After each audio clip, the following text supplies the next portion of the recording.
And nowhere was the language more poetic, more dangerous, or more human than in Greek mythology. These weren't just stories, they were reflections of chaos, of order, of the God inside every man. In the beginning, there was chaos, not disorder, but potential. From chaos came Gaia, the earth, and from her, Uranus, the sky. They gave birth to titans, primal forces of nature. But even gods have parents, and even gods get overthrown.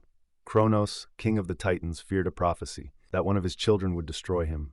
So he did what tyrants do. He swallowed them whole.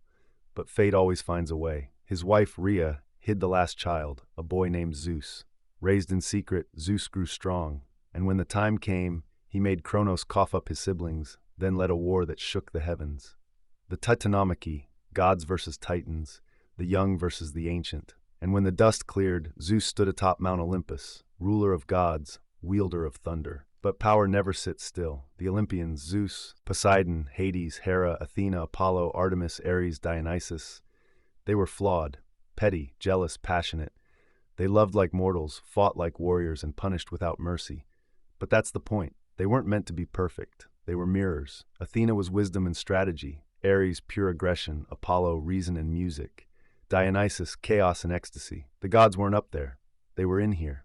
Every Greek myth was a code, a lesson wrapped in allegory, a riddle disguised as entertainment.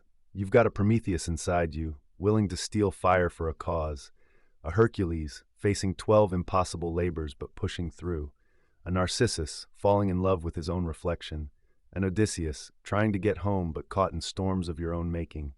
That's why these stories survive, because they're not about gods at all. They're about us. So next time someone calls mythology just stories, ask them this. Why are the oldest stories the ones that still explain your life?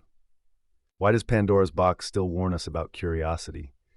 Why does Icarus still burn into every ambition? Why does Medusa still freeze us with fear? Greek mythology wasn't superstition.